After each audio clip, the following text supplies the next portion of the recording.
A father forced his daughter to marry a blind man to teach her a lesson. On their wedding night, the groom confessed that he had been pretending to be blind and revealed a secret that left the bride in shock. Emily arrived home from school with her face illuminated by her usual smile. Her backpack swung lightly as she crossed the gate of the mansion where she lived with her father, Andrew, a respected businessman in the town, but with a hardened heart. As she approached the backyard, she heard a crying voice followed by rough laughter.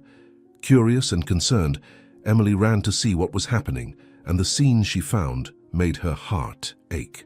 Andrew was standing with his arms crossed, looking at a beggar kneeling on scattered corn kernels on the ground. The man of humble appearance and barefoot cried silently, while Andrew smiled cruelly. "You want the money, don't you?" Andrew said coldly, holding a high note between his fingers. "Then keep kneeling there and maybe I'll give it to you," the beggar pleaded, his hands clasped as if praying. "Please, sir, I just need to buy food for my children." "This is hurting so much," he said, tears streaming down his tired face. Andrew shook his head disdainfully. "You should have thought about that before coming here to beg. If you want money, you have to work for it, and this is your job now." "Kneel and stay there," he declared, his voice laden with contempt. Emily couldn't believe what she was seeing. She quickly approached, placing herself between the beggar and her father. "Dad, what are you doing? This is cruel. He's suffering," she exclaimed, trying to protect the man from Andrew's merciless gaze. Andrew's face hardened, and he stared at her coldly. "Emily, go back inside. This is none of your business." "This man knows very well what he's doing," he responded, pointing at the beggar. But Emily didn't back down. "No, Dad, he's just asking for help. How can you treat someone like that? It's not right," she said, her voice firm despite the tears threatening to fall. Andrew snorted, irritated by his daughter's interference. "Emily, you don't understand anything. This man is here because he wants the money, and I'm teaching him a lesson. The world is harsh and he needs to learn that," he said, pushing her aside.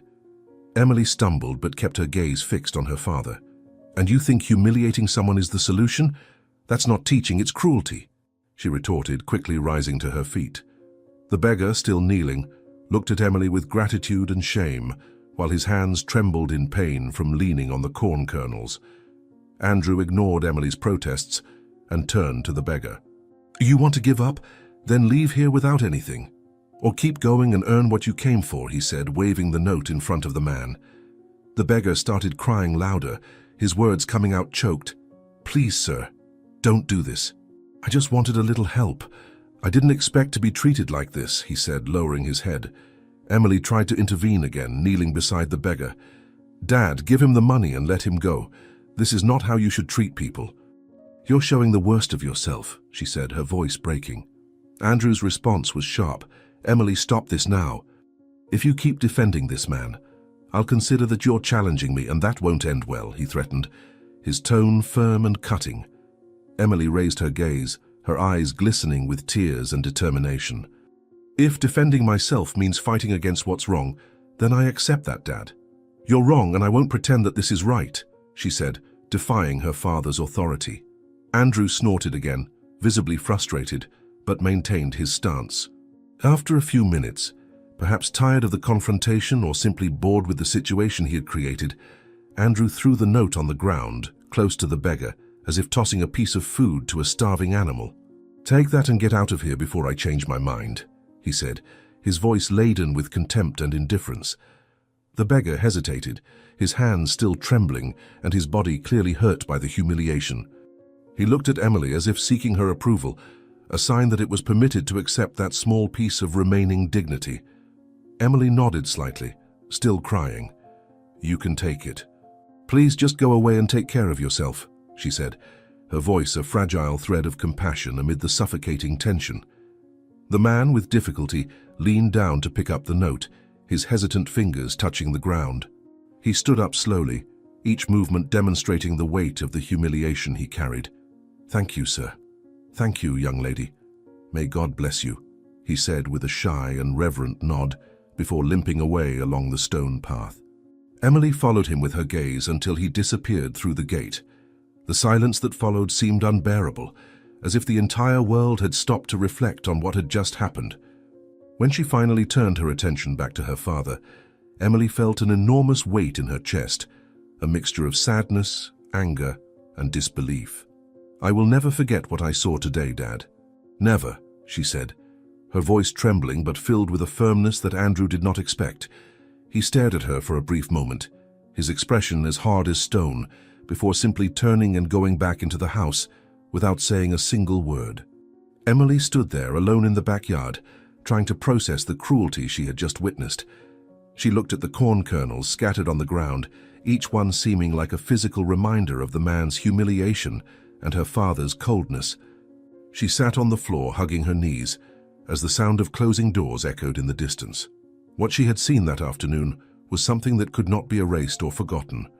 It was as if a part of the admiration she had for Andrew had been torn away, leaving only a painful void. The wind swayed the leaves of the surrounding trees, but for Emily, the world seemed still. She knew with absolute certainty that this day would forever change the way she saw her own father. He was no longer just the man who provided for the family, but someone capable of cruelties she never could have imagined. At that moment, Emily made a silent decision. She would do everything in her power to never be like him. Emily came home after witnessing the devastating scene in the backyard. Her heart was still racing, and her father's words echoed in her mind like an open wound. She found Andrew in the living room, calmly pouring himself a drink, as if nothing had happened. He seemed completely oblivious to the intensity of what he had just done. "Why did you do that, Dad?" Emily began, her voice choked but filled with determination. "You humiliated a human being for fun. That's monstrous." Andrew looked up at his daughter, arching an eyebrow as if the accusation were a trivial nuisance. "Emily, you're overreacting. Those people have nothing to lose. What I did was give him something in exchange for a bit of entertainment." "He accepted, didn't he?" "Nobody forced him," he responded with a coldness that made Emily take a step back. "This is not entertainment, it's cruelty. He accepted because he had no choice, because he's desperate," she retorted, her voice rising in volume as tears streamed down her face. Andrew took a sip of his drink before responding, as if he had all the time in the world. "You don't understand how the world works, Emily. People like him are weak. They're here for that, to entertain, to submit. It's the natural cycle of things. The poor exist to be controlled. They're like toys for us. It's simple," he said with a disdainful smile. Emily put her hands to her head in disbelief. "How can you think like that? They're people, Dad, people like me, like you. Did you hear yourself? You're saying they deserve to be treated like trash," she shouted, unable to contain her indignation. Before she could take another step, Emily looked out the window. What she saw outside broke her heart again. The beggar, the same one her father had humiliated minutes earlier, was sitting on the curb outside the mansion, holding his knees to his chest. He was still trembling in pain, his face contorted in agony as he tried to get up. Emily approached the window, instinctively reaching out as if she could reach him. "He's still there, Egg. Dad, you haven't done anything for him. He's hurt," she said, turning to Andrew. "If he's suffering, that's his problem, not mine," Andrew replied, walking towards a door at the back of the house. "You know, since you're so interested in defending these wretches, I'll show you something." Emily frowned in confusion but followed him, albeit reluctantly. Andrew stopped in front of the door and with an enigmatic smile, slowly opened it. What Emily saw made the ground seem to disappear from under her feet. On the other side of the door there was an enormous line of beggars. Men, women, and even children were lined up, waiting silently, their eyes downcast and clothes tattered. Many were barefoot, and some showed obvious signs of malnutrition and disease. The air was heavy, laden with an oppressive silence. Emily stood paralyzed, unable to fully comprehend what she was seeing. "Dad, what is this?" she whispered, her voice failing. "It's my project, Emily. These people come here because they want something, and I give it to them. I give them money, food, or whatever, but in exchange, well, I have fun," Andrew explained with a calmness that sickened her. "They know the rules, they know what they need to do to get what they want. I'm not forcing anyone. They choose to be here." Emily looked at her father as if he were a stranger, someone she had never known. "This is not a project, this is exploitation. It's inhumane. How can you sleep knowing you're doing something like this?" she asked, her voice rising again. "I sleep very well, thank you," Andrew replied, slamming the door shut as if he wanted to end the discussion. "You can keep judging me, Emily, but it won't change anything. That's how things work." Emily felt the tears stream down again, but not out of weakness. It was the helplessness of seeing how far her father had gone. She knew something had to change, but at that moment, everything seemed beyond her reach. Emily took a step back, her eyes fixed on the closed door. The image of the line of beggars was etched in her mind, and she knew she would never forget it. "I don't want to be like you, Dad." "Heather," she muttered, before turning and slowly walking back into the room. While Andrew remained motionless near the door, Emily felt that the chasm between them had become insurmountable. Emily was in the hallway, still processing what she had just witnessed, when she heard Andrew's voice calling her back. "Emily, come here.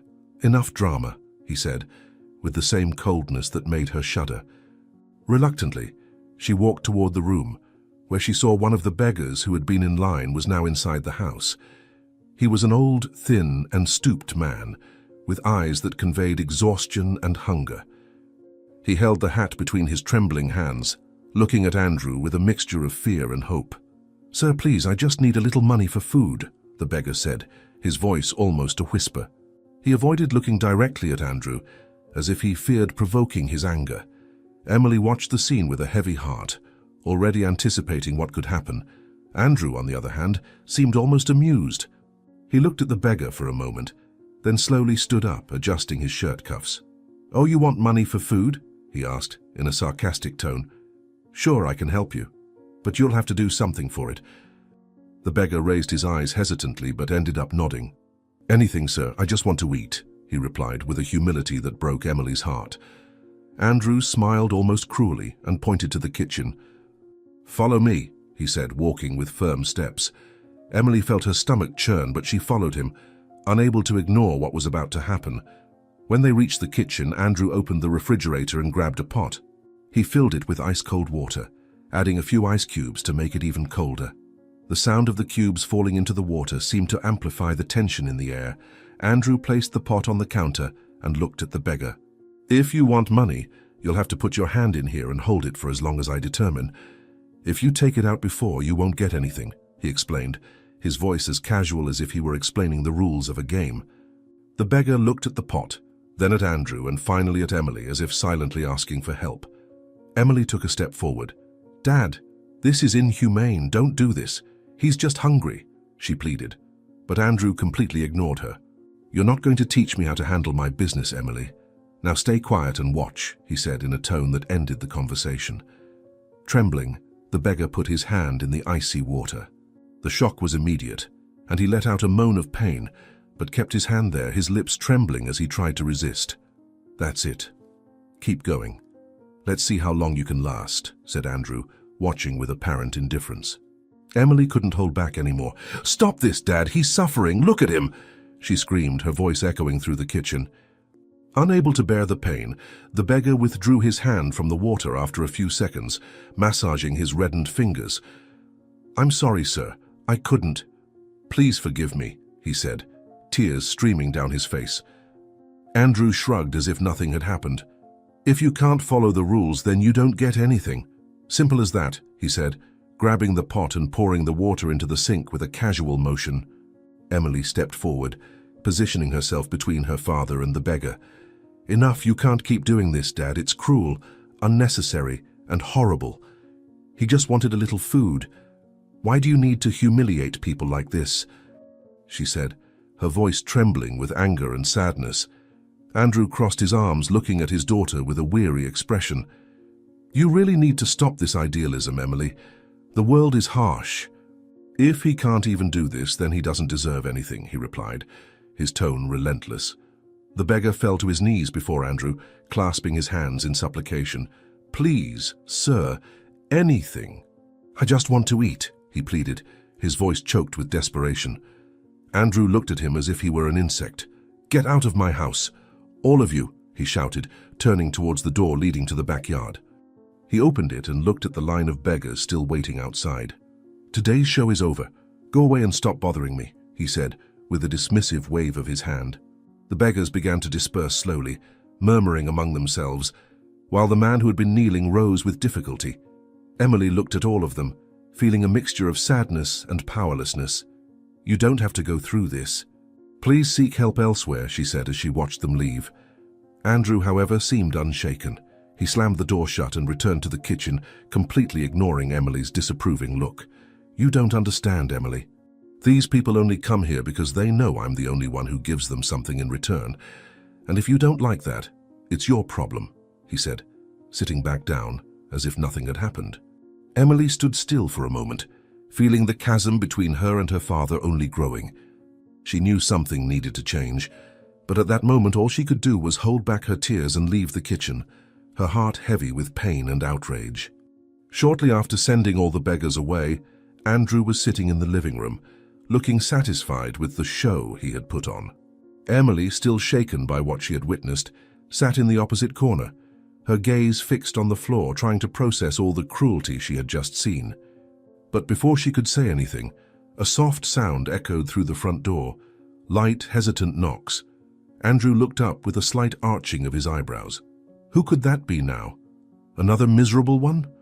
He muttered disdainfully, rising lazily and walking towards the door. Emily felt a chill run down her spine.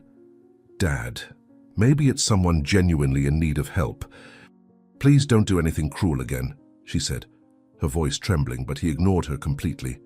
Upon opening the door, Andrew found a small, thin child with dirty, patched clothes. The boy had large, sad eyes that conveyed hunger and helplessness. He was holding a crumpled piece of paper, apparently used as a plate for crumbs that no longer existed. "Sir, please, just a little food." "I haven't eaten anything all day," the boy pleaded, his voice weak but filled with desperation. For a moment, Emily thought that perhaps the sight of the child could soften her father's heart. Maybe faced with such vulnerability, he would be capable of showing a minimum of compassion. But Andrew only sighed deeply, as if dealing with a trivial nuisance. He leaned slightly, looking at the boy with a cold expression. "Do you think I'm some sort of charity institution? Go look somewhere else. You won't get anything here," he said in a tone that made each word cut like a blade. The boy took a step back, eyes wide and mouth agape, as if he couldn't believe what he had just heard. "Please, sir, just a piece of bread. I'll do anything." "Don't send me away like this," he insisted, tears beginning to stream down his thin face. Emily, unable to bear the scene, quickly stood up and ran to the door. "Father, for God's sake, he's just a child. How can you do this? Give him something." "Anything," she pleaded, standing beside the boy. But Andrew showed no reaction. Instead, he looked straight into his daughter's eyes, his expression hardening even more. "Emily, you need to stop this. You can't save everyone. And it's not my job to feed every beggar who knocks on my door.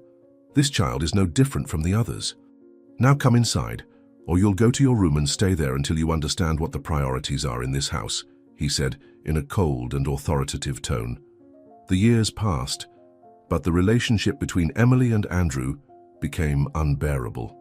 The man, who once showed his cruelty only to the less fortunate, now unleashed his coldness and authoritarianism directly upon his own daughter. Emily, once a girl full of hope, gradually closed herself off, swallowing the pain of living under the shadow of a domineering father. Andrew made it a point to control every aspect of his daughter's life, constantly humiliating her, whether through cruel comments or gestures that reduced her to nothing. Emily, however, hid her tears in silence, carrying the weight of a home that was no longer a refuge. Everything changed the day Emily met Lucas, a simple but pure-hearted boy. Lucas was different from everyone around him. He saw her in a way no one else did. He didn't see the wealth that surrounded her, nor the surname she carried. He only saw Emily. They grew closer slowly, sharing dreams and confidences that Emily had never had the courage to reveal to anyone. With Lucas, she finally felt a spark of happiness, a glimmer of something that could be stronger than the darkness of her home. Emily knew that introducing Lucas to Andrew would be risky, but she believed, perhaps naively, that her father could recognize the boy's goodness and finally understand what it meant to love someone. On her birthday, the house was full of guests, all handpicked by Andrew. Businessmen and women, rich and cold, chatted animatedly, not really caring about the celebration itself. When Lucas arrived, Emily ran to greet him. He carried a small, simply wrapped package in his hands, but one filled with meaning.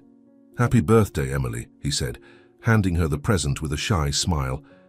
Emily carefully opened the package and found a handcrafted necklace, delicately made by hand. "I made this for you myself. I hope you like it," he said, nervous. Emily smiled, tears in her eyes. "It's perfect, Lucas." "Thank you," she said, embracing him. The moment of joy was interrupted by Andrew's arrival. He approached slowly, with a look that froze Emily in place.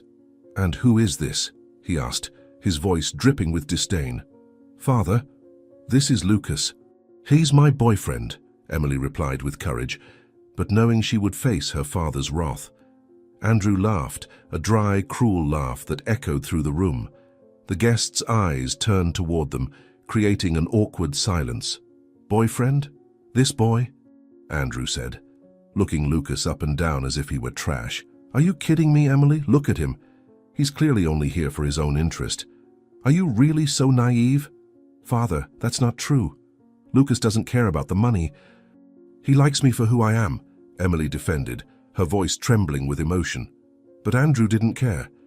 He walked over to the table where the beautifully decorated cake sat, and without warning, picked it up and threw it directly at Lucas. The cake hit the boy squarely, covering his face and simple clothes with frosting and pieces of cake. The room was filled with an uncomfortable silence, broken only by the uncomfortable laughter of some guests. "You don't belong here," Andrew said coldly. "Leave before I lose what little patience I have left." Lucas, humiliated, tried to wipe his face and clothes with trembling hands. He looked at Emily, his eyes filled with tears. "I'm sorry, Emily. I never meant to cause this," he said before running out the door. Emily tried to follow him, but Andrew grabbed her arm forcefully. "You're not going after him," he ordered. Emily pulled her arm free, but knew that confronting Andrew there would be useless. Lucas was already gone. Emily ran to her room, slamming the door shut and sliding to the floor, where she let her tears take over. The humiliation, guilt, and hatred she felt for her father mingled in a whirlwind of emotions that suffocated her. She slowly stood up, her eyes drawn to the framed picture on the wall, a photo of her mother smiling with a sparkle in her eyes that Emily could barely remember. She picked up the frame and sat on the bed, holding it like an anchor. "Mom, I don't know what to do anymore. I can't take this anymore. Why did you have to leave?" she whispered, tears falling silently. "I try to be strong, but he always finds a way to destroy me. He destroyed everything today. Lucas didn't deserve that. I didn't deserve that." Emily stared at her mother's smile in the photo, as if she expected her to give her an answer, advice, something to guide her in that moment. The hours passed and Emily remained there, hugging the frame, immersed in thoughts. The scene of Lucas being humiliated replayed in her mind like a movie she couldn't pause. But deep within the pain, something began to emerge, a silent rage, a determination she had never felt before. Emily knew she couldn't continue living like this. Something needed to change, and she would do whatever was necessary to free herself. She looked at the frame again and whispered, "I will find a way out of here, Mother. I promise I won't let him break me." That night, while Andrew celebrated with the guests as if nothing had happened, Emily silently planned her future. She knew the path would be difficult, but for the first time she felt the courage to face it was beginning to blossom within her. Time passed, but the bitterness in Andrew seemed to grow with each day. He walked the streets with quick steps and a closed expression, as if he carried a storm within himself. His relationship with Emily was worse than ever. Since the episode with Lucas, she avoided any kind of interaction with her father, and this made him furious. He couldn't stand the idea of being ignored, especially by someone he considered his responsibility. That day, as he walked aimlessly, Andrew saw something that caught his attention: a blind beggar sitting on the sidewalk with a cane beside him. The man seemed lost in time, mumbling something inaudible as he held out his hand for coins. Andrew stopped in front of him, observing with a mixture of disdain and interest. A perverse thought began to form in his mind, and a cruel smile appeared on his lips. He crouched down to the beggar's level and, with a voice laden with sarcasm, began to speak. "You're there, alone, begging to survive. What a miserable life, isn't it? I can change that for you.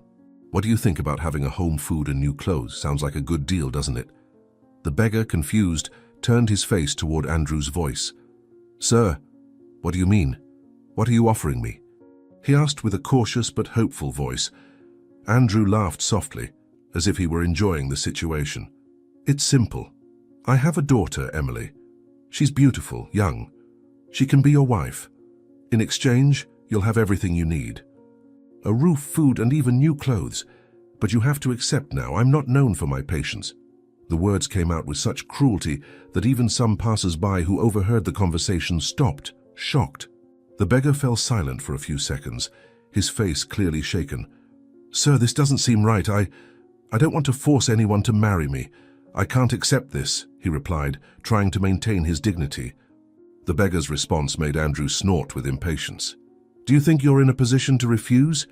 Look at yourself. A miserable wretch sitting on the sidewalk without even knowing what you'll eat tomorrow. I'm offering you a chance to get out of this pathetic life, and you're telling me you don't want it. Who do you think you are? Anger was beginning to grow in Andrew's voice, and his gaze was becoming more threatening. He stood up, grabbed the beggar's cane and pulled it away sharply. Maybe without this you'll change your mind, he said, holding the object high as if it were a trophy. The beggar immediately panicked.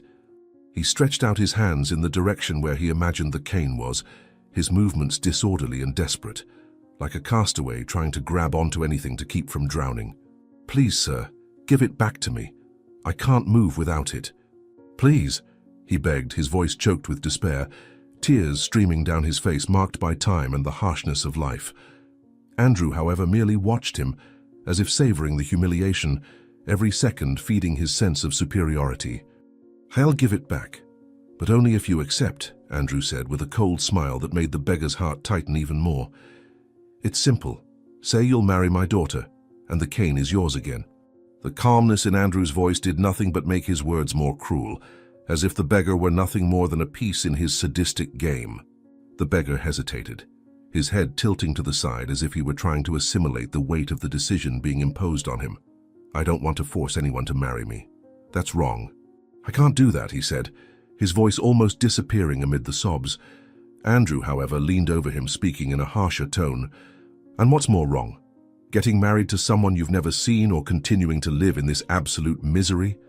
Do you think someone will help you for free? The world isn't like that, my dear. You want the cane, you want food, then say the words. The beggar's breathing became heavy, his shoulders trembling as he struggled with the decision. He knew he had no choice.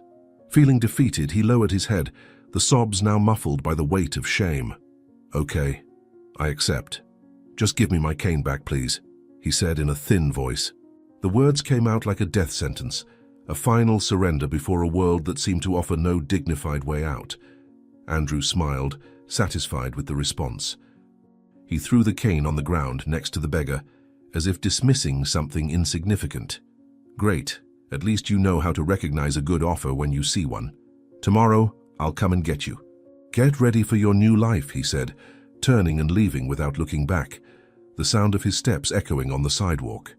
The beggar remained where he was, clutching the cane tightly, as if it were the only thing left of his dignity. The weight of the decision crushed his soul. He knew Andrew's offer wasn't a gift, but a trap that would mark him forever. However, hunger, cold, and loneliness were relentless enemies, and he had no strength to face them alone. Maybe I can find a way out of this, he muttered to himself, a frail attempt to convince himself that there was still some light at the end of the tunnel. Meanwhile, Andrew walked with firm steps and a satisfied expression. For him, the beggar's humiliation and the forced agreement were just another demonstration of his power. He felt in control, convinced that he had achieved a victory. Emily will learn that I'm the one in charge. She needs to understand her place. This will teach her not to challenge me, he thought, completely ignoring the devastating impact of his actions. Behind his apparent satisfaction, however, there was something deeper, the inability to deal with the loss of control over his daughter. Andrew wasn't just cruel. He was a man who didn't know how to handle rejection and challenge. The deal with the beggar wasn't just about Emily.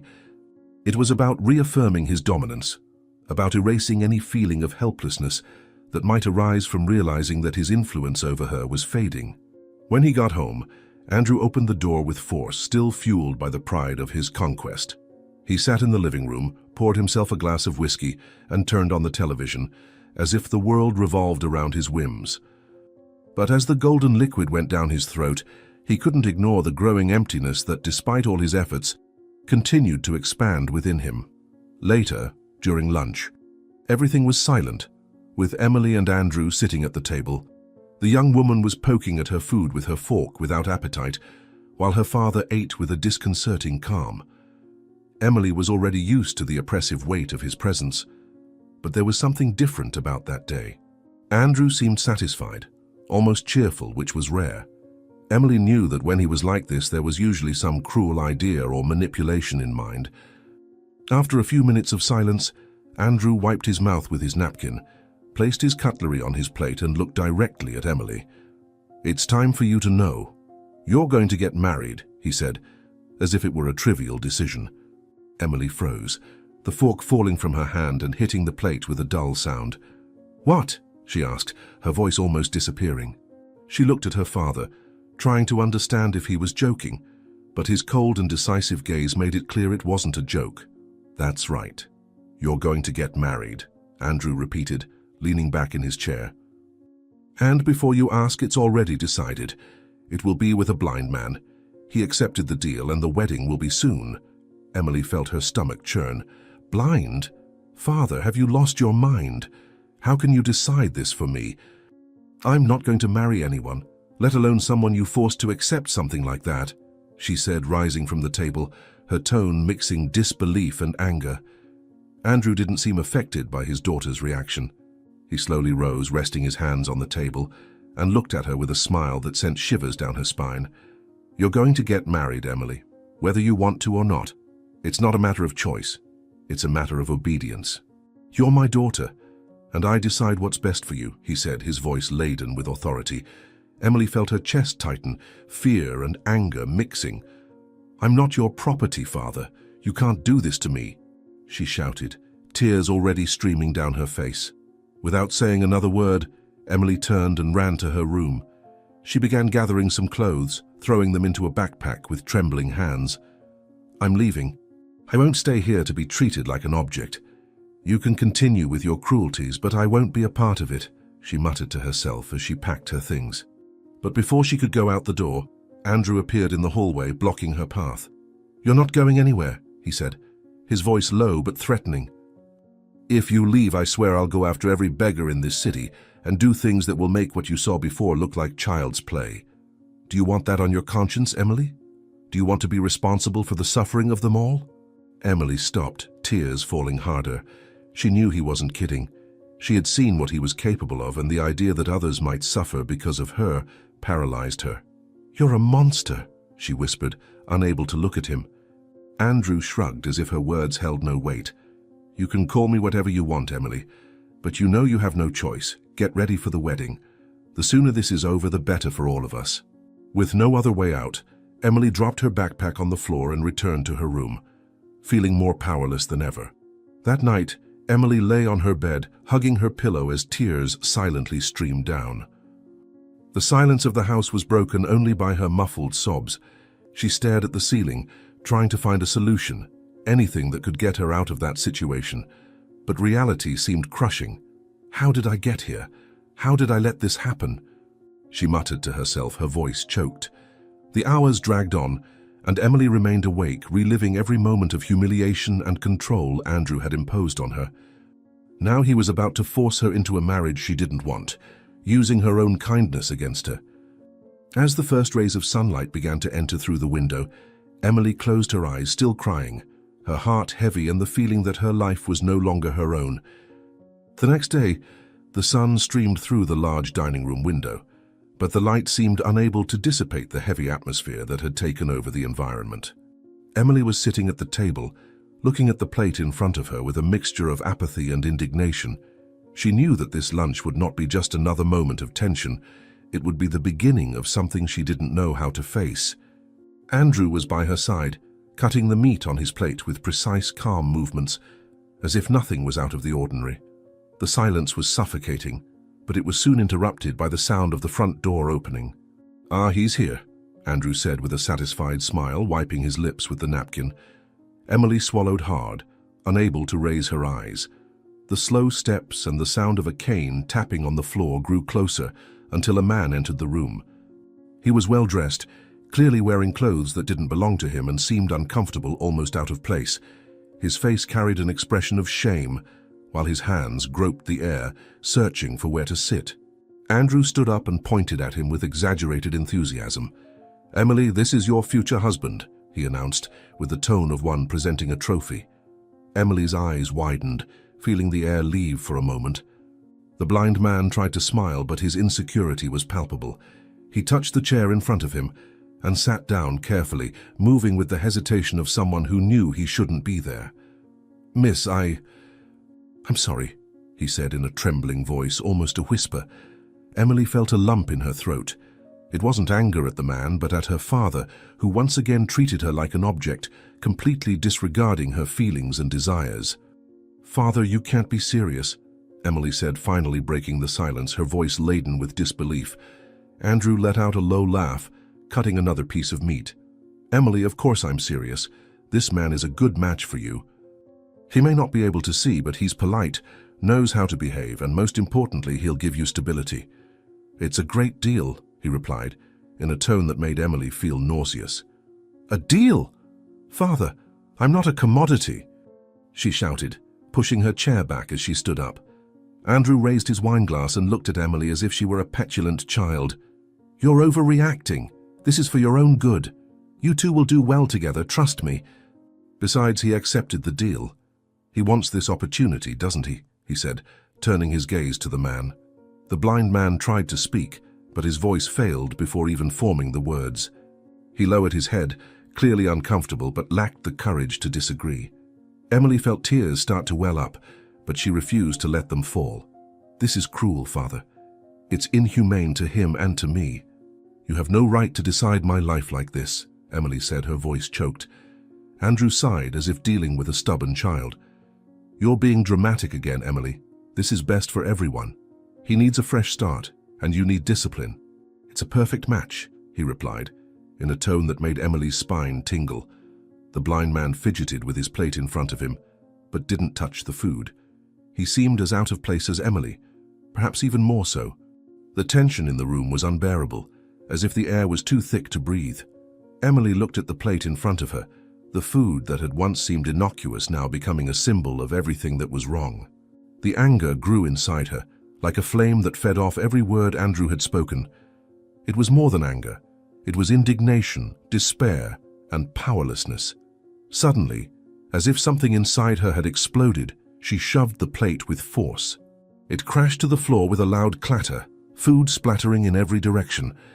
The sound reverberated through the room, shattering the silence with a violence no one had expected.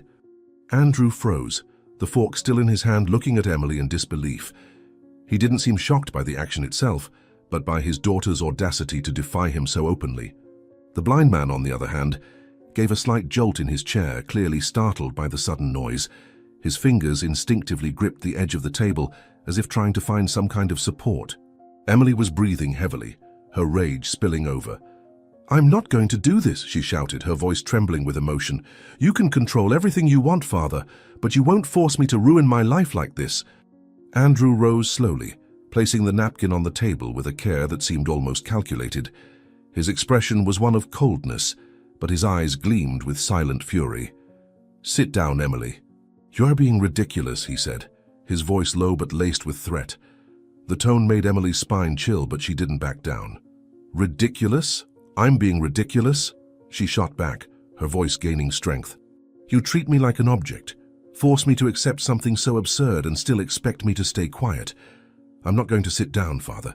I'm not going to be a part of this." The blind man tried to intervene, perhaps in an effort to alleviate the stifling tension that dominated the environment. His voice was weak, hesitant, as if he knew that any word said could worsen the situation. "Miss, please. I don't want to force you into anything, He could barely finish the sentence before being interrupted by Andrew, who raised his hand in a brusque gesture. "Shut up." "It's not up to you to decide that," Andrew said in a cold tone that made Emily shudder. The blind man lowered his head, as if he had been reduced to nothing. "You will marry him, Emily, whether you want to or not. And I won't discuss it any further, Andrew continued, his voice firm and full of authority.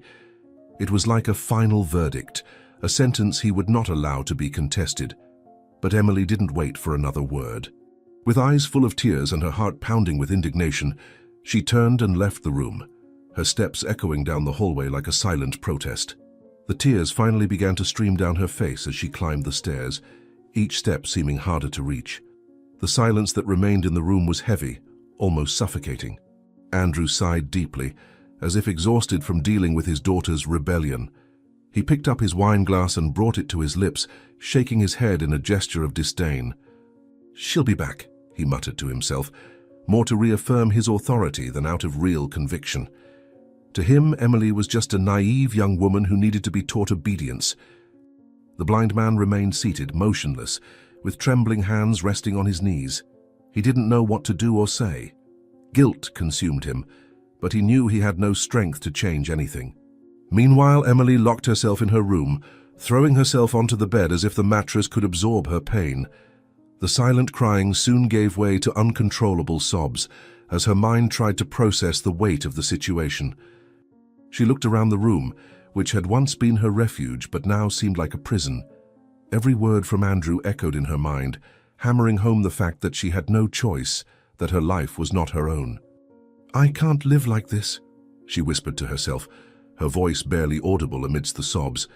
The hours passed slowly, and Emily continued lying there, staring at the ceiling as tears streamed endlessly.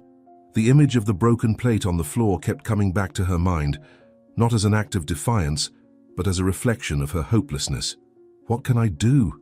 she thought, feeling trapped in an endless cycle of submission and suffering. For the first time, she felt completely alone, as if there was no one who could help her, no one who could offer a way out.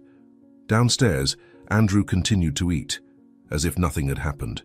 To him, it was just another episode, another demonstration that he was in control, that Emily would eventually give in, as always. "She knows she has no choice," he said to himself, finishing his wine and returning to cutting the meat on his plate. The blind man remained silent, his hands now firmly clasped in his lap, as the weight of that situation suffocated him. He knew he had accepted something wrong, but saw no way out, only more humiliation on the horizon. Later, when silence had taken over the house, Emily slowly descended the stairs. Her steps were hesitant, as if she carried the weight of the world in each movement. She knew she needed to do something she didn't have the courage to face earlier, talk to the blind man. He was not to blame for the situation, and what she had done during lunch filled her with remorse. Upon reaching the living room, she found him sitting in the same place, his cane resting beside him, while he seemed lost in thought. Emily took a deep breath before approaching. "Sir, I just wanted to say I'm sorry for what happened earlier. It wasn't your fault, and I shouldn't have acted that way. My father, he's forcing all of this on me and I don't know how to get out of it," she said, her voice choked but sincere. The blind man raised his face toward her voice, as if trying to see beyond the darkness that surrounded him. "You don't have to apologize, miss," he replied, in a gentle tone, though tinged with sadness. "My name is Ethan, and honestly, I understand what you're going through. Your father, he's a cruel man. I accepted this arrangement because I thought I had no other choice. But now, after everything I've seen and heard, I realize that neither of us should be going through this." Ethan's words hit Emily like a blow. It was the first time in a long while that someone seemed to understand her pain. She sat down beside him, gripping her own hands tightly to contain her emotion. "I wish I could get out of here so much, Ethan. My father, he's not just cruel, he destroys everything he touches. I grew up seeing that, but now he's destroying me too," she confessed, her voice breaking. Ethan sighed deeply, as if carrying a burden as heavy as hers. "I don't know what I can do to help, but if there's anything, tell me." "I don't want to be a tool in his hands to hurt you any further," he said, sincerity shining through in every word. Emily looked at him, touched by the compassion in his voice. "Thank you, Ethan. Just hearing that, I already feel a little less alone," she said with a small smile that she could barely sustain. Suddenly, the door of the room burst open, slamming against the wall. Emily and Ethan were startled, and she immediately stood up, her heart pounding. Andrew strode into the room with firm steps and a look of cold satisfaction. "Ah, how good to see you two together. This is exactly what I wanted. Now listen carefully, he said, pointing at them with authority. The wedding will be tomorrow. I want you both to be prepared and well-dressed. I will not tolerate any disrespectful behavior. Emily felt her blood run cold. Tomorrow? Father, you can't do it so quickly. I'm not ready for this, she said, her voice trembling. But Andrew merely laughed sarcastically. Not ready. Emily, this isn't about you being ready. It's about doing what I've decided. Do you think you have any choice here? It's time to stop being so dramatic and accept what's best for you. Ethan, even though he couldn't see Andrew's face, sensed the veiled threat in his words. He gripped his cane tighter, as if he wanted to confront him but knew that any word from him would only make the situation worse. Sir, he began, but Andrew cut him off abruptly. Shut up, Ethan. You've already accepted the deal. Just do your part and don't complicate things. This wedding is inevitable. Emily looked at Ethan, who seemed as uncomfortable as she did, and felt her despair grow. Andrew, however, completely ignored both their feelings. He turned around and began to leave the room, but stopped at the door to look over his shoulder. Remember, tomorrow all of this will be settled, and I don't want to hear any excuses or resistance. You will do exactly as I say, he said before leaving, plunging the room into a suffocating silence.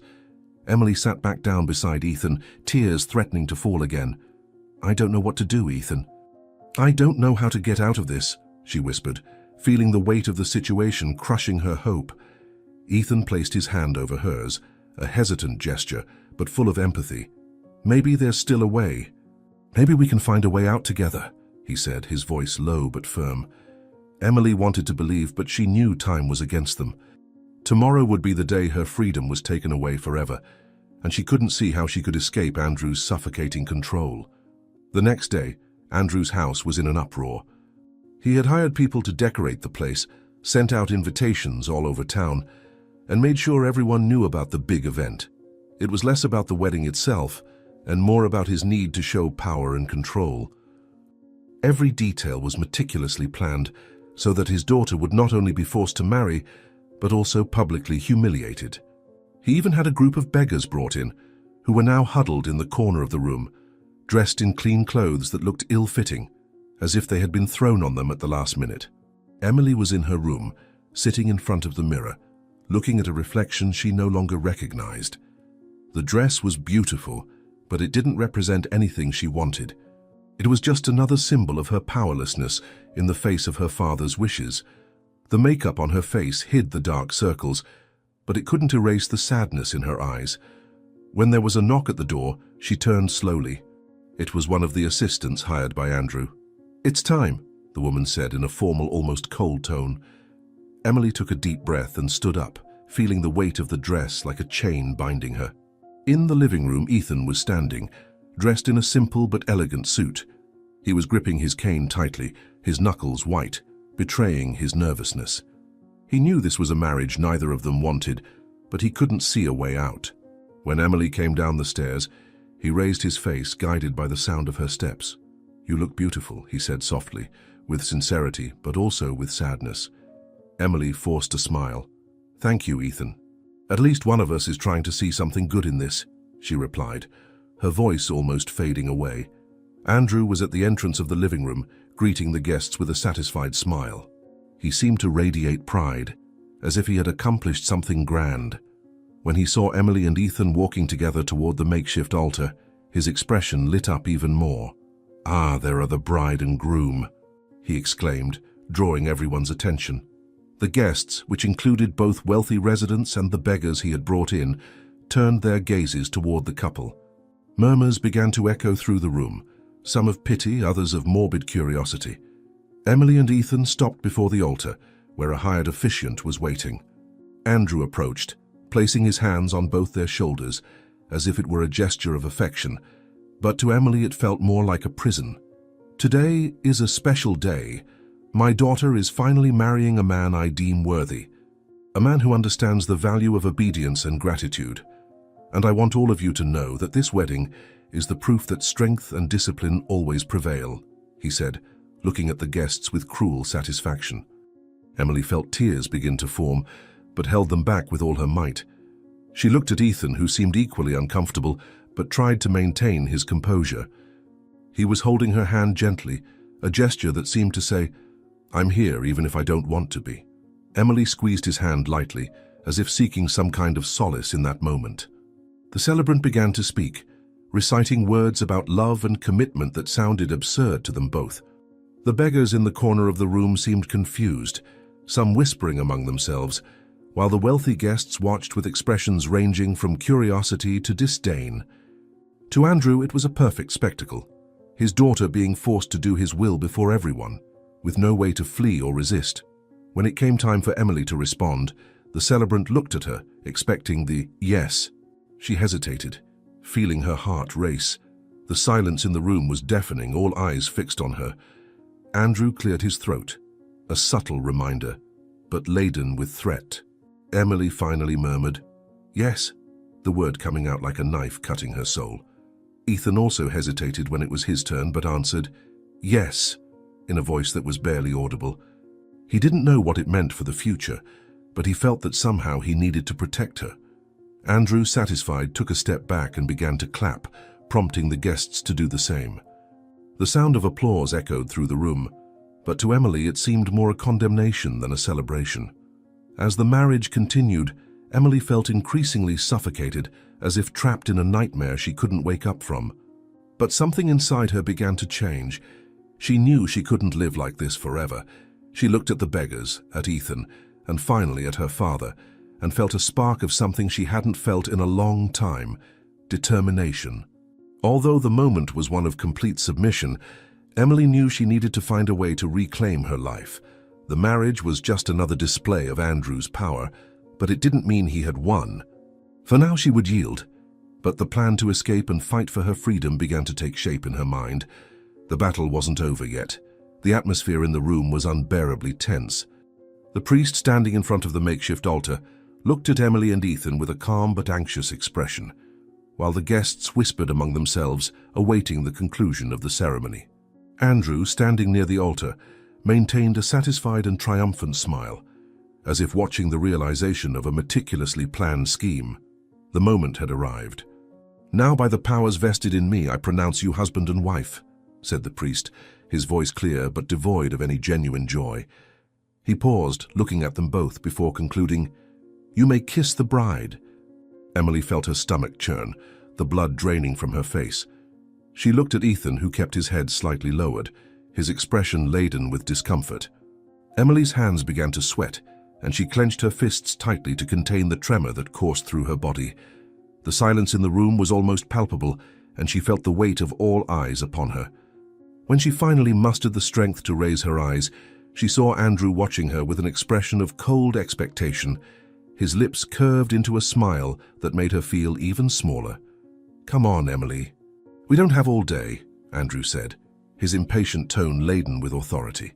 Emily closed her eyes for a moment, trying to calm herself, but when she opened them again, she felt the tears start to form.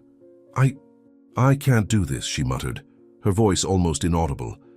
The priest hesitated, looking from Emily to Ethan, as if seeking guidance on what to do next.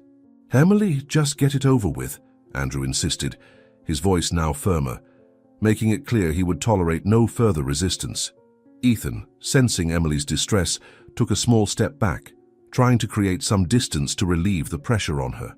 "Miss, please, I don't want to do this if you don't want to. It doesn't have to be this way," he said, his voice low but laden with empathy. His words were a small relief amid the chaos, but before Emily could respond, Andrew cut in. "Shut up, Ethan. It's not for you to decide. This marriage is happening and you're going through with it right now," he said, his voice cutting. Emily felt her heart tighten even more. She knew she had no choice. With tears now streaming freely down her face, she took a hesitant step toward Ethan. He leaned in slightly, as if trying to soften the moment, but Emily felt as if she were being pushed into the abyss. She squeezed her eyes shut tightly, trying to disconnect from reality, and her lips finally met his. The kiss was brief, cold, devoid of any meaning or emotion, just a mechanical gesture to satisfy Andrew's cruel demands. As they pulled apart, Emily took a step back, wiping the tears with the backs of her hands. Ethan remained still, gripping his cane tightly, as if it were the only thing keeping him upright. Andrew, on the other hand, began to laugh, clapping as if it were the greatest triumph of his life. "There, that's what I wanted to see. Congratulations, my dears. You've just begun a new phase," he declared, looking at the guests as if expecting them to celebrate too. The guests' murmurs grew louder, some clapping hesitantly, while others looked at Emily with pity or morbid curiosity. The beggars at the back of the room seemed confused, some whispering to each other, not fully understanding what was happening. Emily, however, paid no attention to any of it. Everything felt distant, as if she were trapped in a bubble where only her pain and despair existed. Without a word, Emily turned and began walking toward the stairs, her heavy footsteps echoing on the floor. She felt the guests' gazes burning her back, but she ignored them all. As soon as she reached the room, she slammed the door shut and turned the key in the lock. The safety of the room, however, brought no relief. She fell to her knees beside the bed, her face buried in her hands as sobs finally overtook her body. Downstairs, Andrew kept laughing and chatting with the guests, clearly pleased with how the event had unfolded. For him, this marriage was more than a celebration. It was a display of power, a reminder that he would always have control, even over his daughter's most intimate decisions. As he raised a glass of wine in a toast, Ethan remained standing by the altar, unsure of what to do. He wanted to help Emily, but he didn't know how. He felt powerless, trapped in a situation he should never have accepted. In the room, Emily stared at the ceiling, her teary eyes fixed on some random spot. Her mind was consumed by a mix of despair and defiance. "Why is this happening to me?" she thought, her heart aching. The tears kept flowing, hot and incessant, as she relived every moment of that day's humiliation. The forced kiss, the curious stares, Andrew's laughter. It all felt like an endless torture. Emily knew she needed to find a way out, but in that moment everything seemed impossible. She hugged the pillow tightly, as if it could offer some comfort, but the truth was that nothing could alleviate the pain she felt. Each sob was a silent cry for help, a desperate attempt to free herself from the invisible chains Andrew had placed on her. The hours ticked by slowly, and the house grew quiet as the guests departed. Emily remained in the room, refusing to come down or speak to anyone. For her, that room was now both a refuge and a prison. Still, amid the internal chaos, a small spark of determination began to form. She knew that somehow she would have to regain her freedom, even if it meant facing her father in his own battle. But for now, all she could do was cry and hope that tomorrow would bring some hope. When the last song of the party ended and the guests began to disperse, Andrew remained in the center of the room with a triumphant smile etched on his face. The floor was littered with scraps of food and discarded papers, as if mirroring the emotional chaos Emily felt at that moment. Andrew, however, didn't care about the mess. For him, the event had been a success. His power had been reaffirmed before everyone, and that was all that mattered. While the wealthy guests left with formal goodbyes and fake smiles, the beggars, huddled in a corner of the room, silently waited to be dismissed. Some still held small pieces of food they had managed to save from the feast, but others were hungry and visibly uncomfortable. Andrew watched them with disdain, slowly approaching. "The fun is over for you," he said in an icy tone of voice. "You can leave now, and I don't want to see any of you near my house again." The beggars began to rise, moving with hesitation and resignation, but a small, thin child in tattered clothing approached Andrew timidly. "Sir, please, can I take some food for my sister? She hasn't eaten today," the boy asked, his voice trembling and his big, pleading eyes. Andrew looked at him with an expression of contempt, as if the request were a personal insult. Without saying a word, he grabbed a bucket of ice-cold water that was near the door and threw it over the child, drenching him from head to toe. "That's what you get for asking too much," Andrew said, laughing as the child trembled with cold, his eyes wide with shock and humiliation. The other beggars watched in silence, some with anger, but none dared intervene. The drenched, crying boy ran out of the house, disappearing into the night. Andrew shrugged and turned to the group. "Now get out, all of you. And next time you think about coming back here, remember what happened to him," he finished, gesturing towards the door. When all the beggars had finally left, Andrew slammed the door shut and let out a long sigh of relief. He looked around the messy room and shook his head. "At least now I can rest," he muttered to himself. But then he remembered Emily. The triumphant expression on his face disappeared, replaced by a cold determination. He climbed the stairs with heavy steps, stopping in front of his daughter's bedroom door. As he turned the handle, he realized it was locked. He pounded on the door forcefully. "Emily, open this door now!" No answer came from the other side. Andrew, growing impatient, stepped back and kicked the door open, the wood slamming against the wall. Emily, sitting on the bed, didn't even look at him. Her eyes were fixed on nothing, her face pale and expressionless. The dim light from the lamp gave the scene a melancholic and heavy air. "I'm talking to you," Andrew said, angrily approaching her. "Do you think you can ignore me now? I've decided that tomorrow, you and Ethan are going on your honeymoon. I've prepared everything, and you're going whether you like it or not." Emily didn't respond. She didn't even blink. Her rigid, silent posture only further irritated Andrew. He leaned in closer, trying to get her attention. "Did you hear me, Emily? Tomorrow you're leaving with your husband. No more drama and rebellion. This is your life now, and you're going to accept it," he said, his voice firm and full of authority. But Emily remained silent, as if Andrew were just a ghost in the room. "Don't provoke me, Emily. You know I can make this much worse," he threatened, but still got no response. For a moment, Andrew fell silent, studying his daughter. He realized that something inside her had broken. The spark in her eyes, the flame that used to challenge him, seemed to have disappeared. This made him uncomfortable, but he didn't show it. "You don't want to talk? Fine. But I want you ready early tomorrow morning. I won't repeat this," he said, before turning and leaving the room, slamming the door behind him forcefully, as if he wanted the sound to echo in her mind as another one of his impositions. As the door closed, Emily let out a long, deep sigh, tears finally streaming down her cheeks. She hugged the pillow, trying to contain her sobs, but they escaped uncontrollably. She was exhausted emotionally and physically, but she knew she couldn't go on like this. Her body was trembling, not just from sadness, but from a pent-up rage that was starting to resurface. Andrew might believe he had won, but Emily knew she needed to find a way to escape, to regain control of her life. Even at rock bottom, she refused to give up completely. With her eyes fixed on the ceiling, she began to imagine a future where he would no longer have power over her.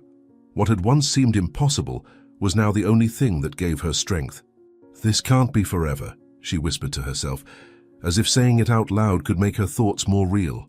She wiped away her tears and lay down on her side, staring at the wall while her mind desperately searched for a solution that would free her from that hell. The next morning, Emily awoke before sunrise, her heart pounding as she summoned the courage for what she was about to do. She knew she could no longer bear living under Andrew's control. It was time to run away, leave everything behind, and seek the freedom that had always been denied her. With a small backpack she had silently prepared during the night, she packed some clothes, a bit of money she had hidden over the years, and a notebook where she wrote her most intimate thoughts. Each item represented a fragment of hope. While the house was still immersed in silence, Emily carefully opened the door of her room, avoiding the slightest noise. The hallway was dark, but she knew every step, every creak of the floor. She passed Andrew's room and held her breath, afraid he might wake up. When she reached the front door, she felt a mix of relief and fear. Upon opening the door and stepping onto the cold, empty street, she took a deep breath. The outside world seemed vast and full of possibilities, but also scary. Emily didn't have a clear destination, but she knew she needed to go far away, perhaps even to another country. She hurried through the still deserted streets, constantly looking over her shoulder, fearing that Andrew would discover her absence before she was far enough away. The idea of starting her life over in a place where he couldn't find her gave her strength to continue.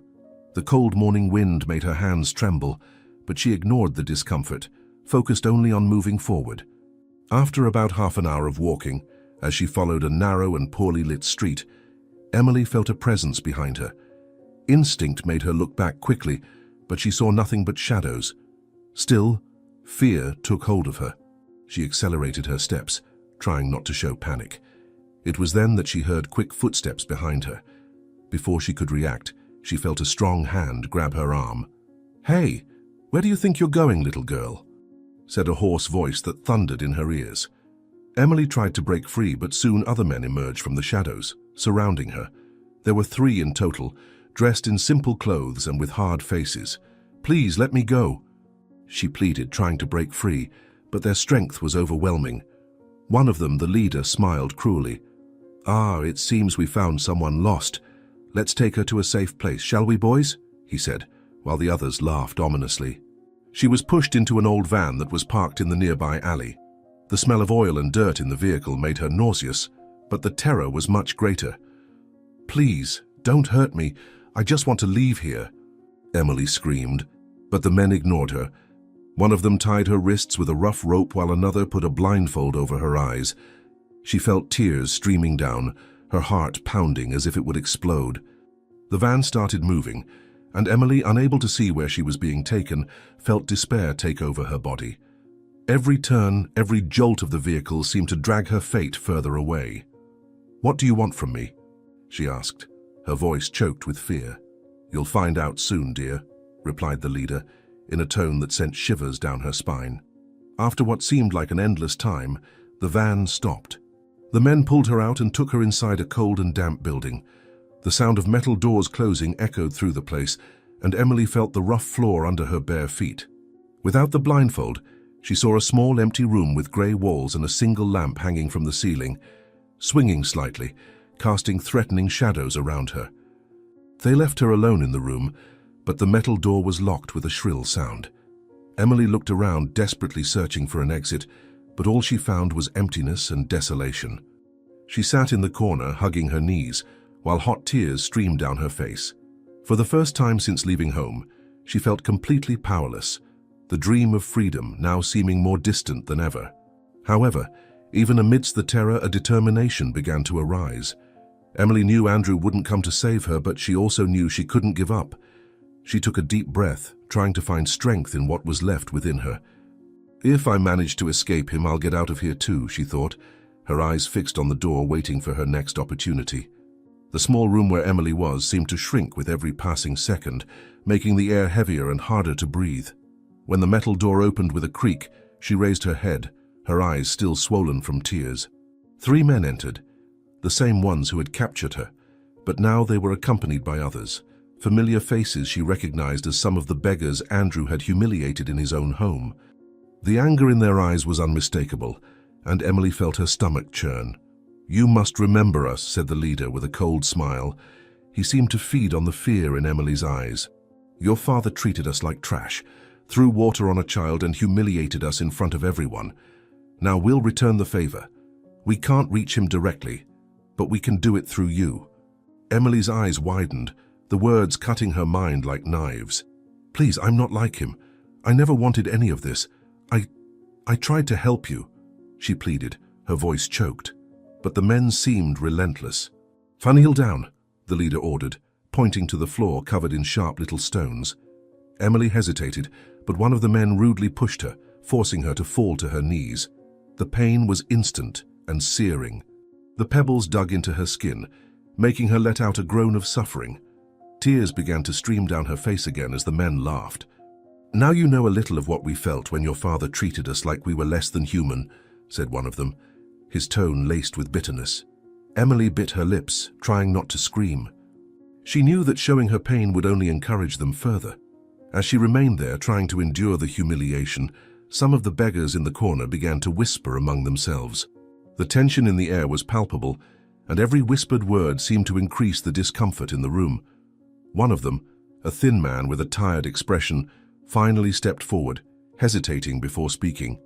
"This isn't right," he said, his voice firm but hesitant, as if seeking courage amid the anger he felt. "She's not Andrew. She's also a victim of his. Doing this to her won't change anything. We're just perpetuating the cycle of cruelty." The others began to exchange uncertain looks, some nodding slightly while others remained silent. The leader, however, turned with a furious expression, his eyes shining with indignation. "Shut up! You think he'll feel anything if we let her go?" "This is the only way to get to that bastard," he retorted, his voice laden with rancor. His clenched fists trembled, and he seemed to struggle to maintain control over the group as the discomfort grew around him. "But this isn't fair," insisted another beggar, a woman with a gentle look and soft voice but full of determination. "She helped us before. We can't lower ourselves to his level. What do we gain by hurting someone who is already suffering? The woman took a step forward, positioning herself beside the thin man as if she wanted to reinforce her stance against the leader. Her courage seemed to inspire others, and more murmurs of agreement began to echo through the room. The conflict among the beggars grew, with voices rising on both sides.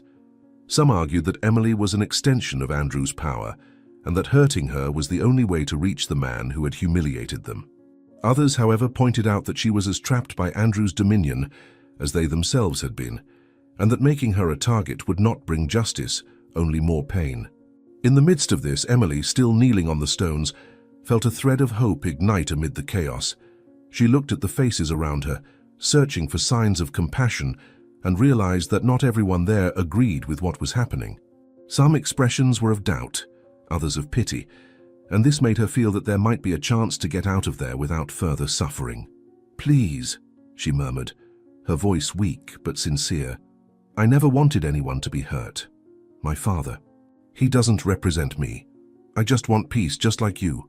Before anyone could respond, the sound of footsteps echoed in the hallway, interrupting the discussion. The noise was firm but hesitant, as if the person approaching was fully aware of the danger in entering that environment. All eyes turned towards the door, which opened slowly, revealing a familiar figure. To the shock of everyone, Ethan appeared, leaning on his cane, but with a firm expression they had never seen before. The contrast between his frail posture and his determination was impressive. He entered the room with careful steps, but each movement seemed to carry a message of purpose. "What's going on here?" he asked, his voice echoing through the room. It wasn't loud, but it was clear and charged with authority, enough to make the beggar's murmurs cease completely. Emily, upon hearing his voice, felt a wave of relief mixed with emotion. It was as if, finally, there was someone there who could defend her. The beggars looked at each other, some seeming embarrassed, while others still maintained defiant expressions. The leader, however, didn't seem intimidated. He crossed his arms and took a step forward, looking directly at Ethan. "Ah, the groom has finally arrived. Have you come to rescue your bride?" he mocked, his voice full of sarcasm and contempt. Despite the provocative tone, Ethan did not back down. He remained standing, taking a deep breath before responding. "Let her go," Ethan said, his voice firm but calm, echoing through the room like an anchor amid the chaos. Each word seemed to carry immense weight, cutting through the tension-filled air. "If you want revenge against Andrew, find another way. Hurting his daughter won't change anything. It won't erase what he did to you, and it certainly won't bring the justice you seek." He took a step forward, positioning himself between Emily and the others, as if his presence could protect her from any harm, even with his frail posture and the cane trembling slightly in his hand. "I know what it's like to suffer at the hands of someone powerful and cruel," Ethan continued, his voice gaining an intensity few could ignore. "But I also know that by becoming like them, we lose what's left of our humanity." He tilted his head slightly, as if addressing each of them individually. "You've all suffered enough. Turning that pain into more suffering won't heal the wounds you carry. It'll only create new ones, both for you and for her." The silence that followed was almost deafening. It was as if the walls of the room breathed the weight of Ethan's words. Some of the beggars seemed moved, their expressions softening in the face of the sincerity he conveyed. One of their eyes began to shine with unshed tears, while another looked away as if ashamed of their previous intentions. The leader, however, remained rigid, his clenched fists betraying the internal battle raging within him. Emily, still kneeling on the stones that hurt her skin, looked at Ethan with emotion-filled eyes. Tears slowly trickled down her face, but this time they were tears of relief. For the first time in a long time, she felt she wasn't alone in this struggle, that someone was willing to fight for her, even though he himself didn't have all the tools to do so. She tried to speak, but emotion choked her, and all she could manage was a subtle nod of gratitude. Ethan took a deep breath, trying to gather all the strength he still had. He knew he would need to be more than brave. He would need to be convincing. He raised his voice, firm and calm but charged with emotion, echoing through the room and cutting through the rising murmur of the beggars. "Emily has nothing to do with this. She's not Andrew. She never was. She doesn't deserve to suffer for the atrocities he committed. You're directing your pain at the wrong person." Some of the beggars hesitated, exchanging glances with each other, while others still seemed dominated by hatred. The leader snorted, crossing his arms, clearly defiant. "And why should we believe that? She's his daughter. She lived with the luxury he stole from all of us. There's no way she's innocent." His voice was cutting, charged with rancor. But Ethan didn't back down. He took another step forward, shielding Emily with his own body. "Do you think she chose to be born Andrew's daughter? Do you think she chose what he did to you? Emily is as much a victim of him as anyone here.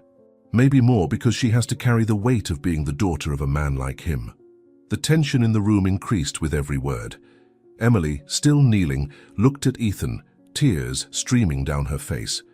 She had never imagined anyone would defend her with such passion, especially someone she had just met. "Please," Ethan said, turning to the other beggars, "I too was humiliated by Andrew. I know what it's like to feel powerless in the face of someone so cruel. But turning that pain into revenge against an innocent won't free us. It'll only bind us to him even more." The silence returned to fill the room, but this time it seemed charged with internal conflict. Some of the beggars lowered their heads, visibly touched by Ethan's words. But the leader was not moved. He took a step forward, clenching his fists. "You speak well, but words don't change anything. She is his daughter, and I won't let that pass." Before Emily could understand what was happening, the leader advanced towards Ethan, his fists raised. Emily screamed, but Ethan didn't move. "If you want to hit someone, hit me," he said, his voice calm but defiant. "But know this, you won't be hurting Andrew. You'll only be showing that he won, that he turned you into what he wanted." The words made some hesitate, but the leader didn't stop. He grabbed Ethan by the shirt, ready to strike a blow. But at that moment, Ethan moved unexpectedly. Using the cane, he pushed the leader aside and, holding Emily's hand, began to run. "Hold on tight to me," he said, as they both moved quickly through the room. Even without seeing, Ethan seemed guided by something deeper, perhaps by the desperate need to protect Emily. The other beggars tried to follow them, but Ethan knew the narrow spaces and exits well, and used that to his advantage. "Quick, this way," he said, pulling Emily into a hallway that led to a back door. The sound of footsteps echoed behind them, but Ethan didn't stop. Emily, despite her fear, trusted him completely, his courage fueling hers. When they finally got out into the street, the night was cold and dark, the icy air seeming to cut Emily's skin as she tried to catch her breath. Ethan stopped for a moment, breathing heavily, his calm face despite his visible fatigue. "We're almost there," he said, trying to reassure her. The firmness in his voice, even after all they had been through, brought Emily a brief relief. They continued running through the deserted streets, their footsteps echoing in the silence of the early morning. Each corner turned seemed a step closer to freedom, but the fear of being followed still hung over Emily like a constant shadow. Finally, they reached Emily's house, and she stopped at the door, panting, her heart still beating hard from the terror they had just escaped. Ethan, leaning on his cane, remained by her side, breathing heavily, but without losing his composure. "You're incredible," Emily said, looking at him with admiration. The sincerity in her voice made Ethan smile slightly, still trying to catch his breath. "Without seeing, you managed to get me out of there." "I don't know how to thank you," she continued, her voice choked with emotion. "You don't need to thank me," Ethan replied, with a serene tone that seemed to carry years of wisdom. "Just promise you'll find a way to free yourself from Andrew. You deserve a better life, Emily. Don't let anyone, not even him, erase who you are." Ethan's words were simple, but carried a weight that touched Emily's heart deeply. She hesitated for a moment, her mind divided between the desire to keep Ethan there longer and the recognition that he needed to follow his own path. "Don't you want to come in? I can help you, at least let you rest for a bit," Emily asked, her voice full of genuine concern. But Ethan shook his head, still smiling, a smile that seemed to radiate calm even in the midst of the chaos they had faced. "No, I can walk alone on the street. I've always been able to. Don't worry about me. Take care of yourself, Emily, and remember, you are stronger than you think." He lightly touched her shoulder before turning and starting to walk down the street with firm steps, guided only by his cane and his unshakable determination. As he walked away, Emily felt a mixture of emotions that seemed impossible to describe. She was relieved to be home, but also devastated to have to return to that place, knowing that Andrew still awaited her with his oppressive control. At the same time, she couldn't help but admire Ethan's courage and kindness, who faced his own limitations with a strength that seemed inexhaustible. He was proof that there were still good people in the world, even amidst so much pain and darkness. Inspired by his strength, Emily decided that she would find a way to change her own life, no matter what it took. She knew that, like Ethan, she could find her own path, even in the midst of the darkness that seemed to surround her. The next morning, the tension still hung in the air when Emily and Ethan embarked for their honeymoon, as orchestrated by Andrew's plans. Emily, seated next to Ethan during the journey, felt confused and exhausted. On one hand, she was relieved to be away, even temporarily, from the suffocating environment of her father's house. On the other hand, Ethan's presence, whom she barely knew, aroused a mixture of discomfort and curiosity. He, in turn, seemed calm, carefully touching his cane and offering kind words whenever she showed anxiety. "It will be all right, Emily. This is just the beginning of something new," he said, his voice tranquil but full of meaning. When they arrived at the hotel, they were taken to a simple but cozy room, with windows that let the sunlight in and light curtains that billowed in the breeze. Emily sat on the bed, hugging her knees, while watching Ethan explore the space around with his fingers. "It's cozy," he commented, smiling slightly. She nodded, but her mind was distant.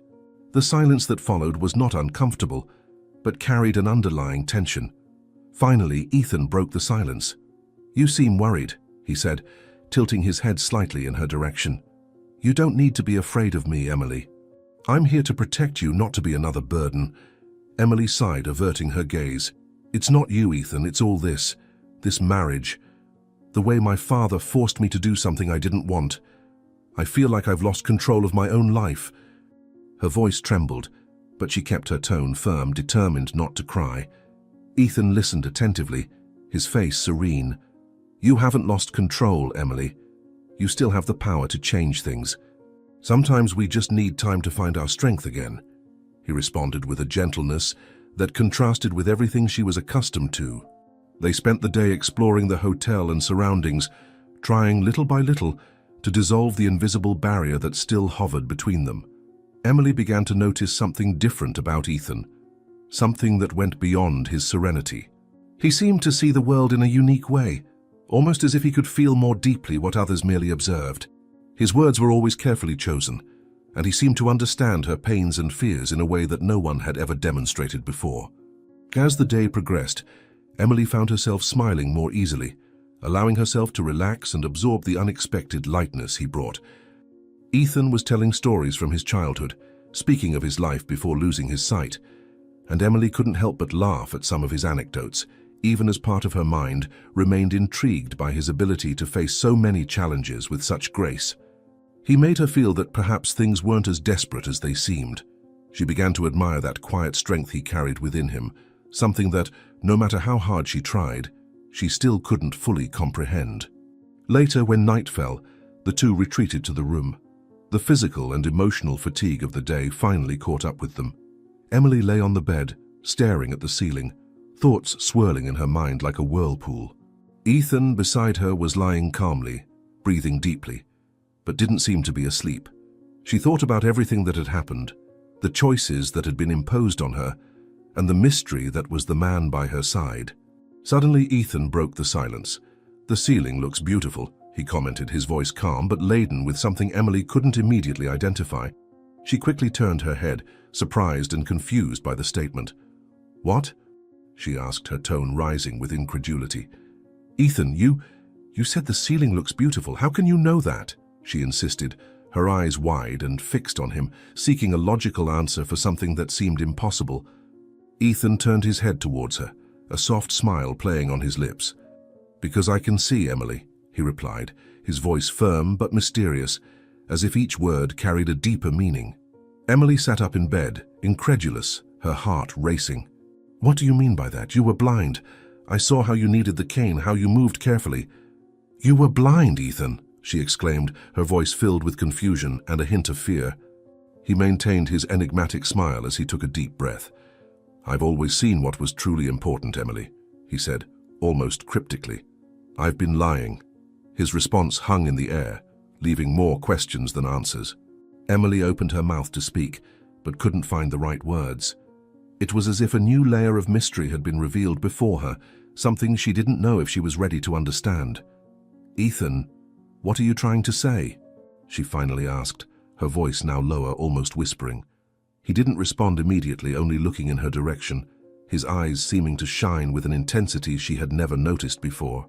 "Maybe one day you'll understand," he said at last, his voice so soft it seemed almost a whisper. "But for now, just know that sometimes what we see isn't as important as what we feel." Emily remained still, trying to process what he had said. She wanted to believe him, but his words were so enigmatic that they left more doubts than certainties. Who was this man she barely knew, but who seemed to understand so much about her? And what did this sudden revelation mean, this idea that he had never been completely blind?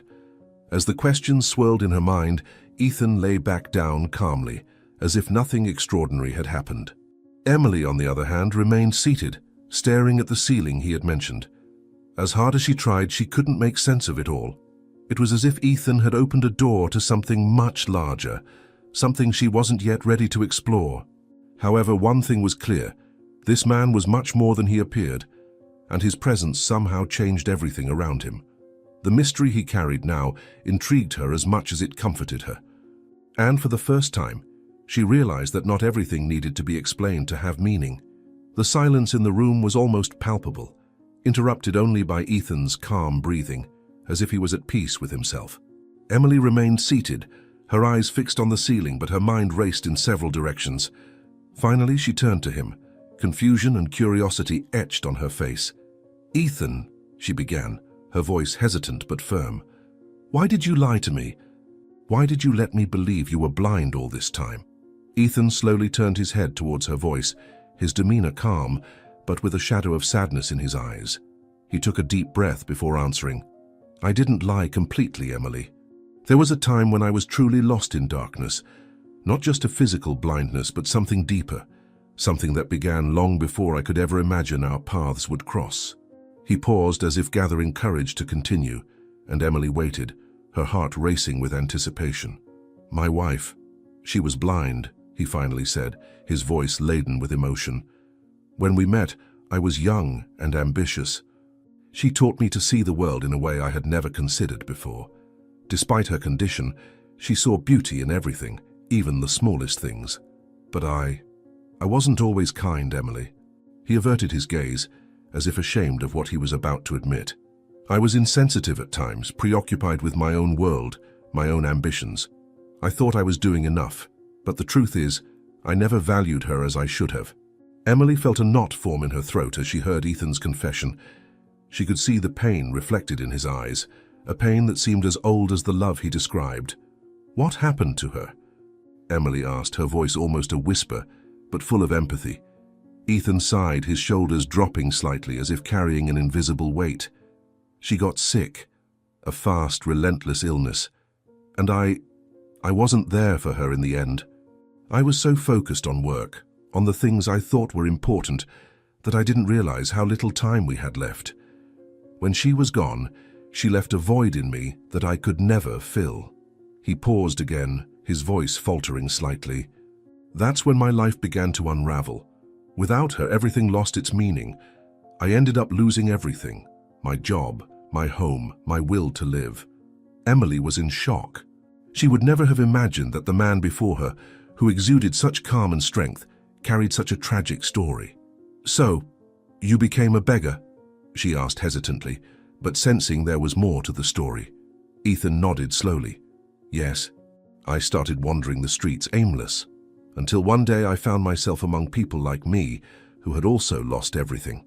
That's how I met Andrew." The name made Emily flinch slightly, and she held her breath as she waited for Ethan to continue.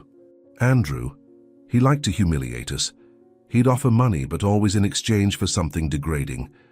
I was one of the beggars he forced to go through those tortures." He closed his eyes, as if reliving the memories. "Sometimes I thought I deserved it, that this was a kind of punishment for the insensitive man I had been. But over time I realized that Andrew did it for pure pleasure. He didn't give money out of charity, but to make himself feel powerful, to remind everyone that he was in control. Emily felt a chill run down her spine. "I had no idea," she murmured, her voice almost inaudible. Ethan opened his eyes and looked directly at her. "I saw you that day when you tried to help one of the men he was humiliating. It was the first time in a long while that I saw someone react against Andrew, that they cared.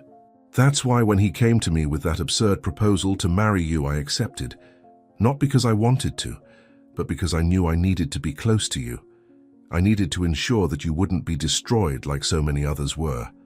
Ethan's words hung in the air, and Emily could barely believe what she was hearing. Her mind was overwhelmed by the revelation that the man she was starting to admire had such a deep connection to the suffering caused by her father. But at the same time, she felt a strange sense of relief. "You're so much stronger than I ever imagined," she said after a long silence. "I don't know if I could endure all of that." Ethan smiled slightly, but his smile was tinged with melancholy. "Strength comes when you have no other choice, Emily, and you have more strength than you think. You're still here despite everything you've been through, and that means you can overcome this too." Emily nodded slowly, feeling the tears well up again. But this time they weren't just of sadness, they were of understanding, of connection. The silence that followed was lighter, almost comfortable, as if Ethan's confession had lifted the weight they had both been carrying.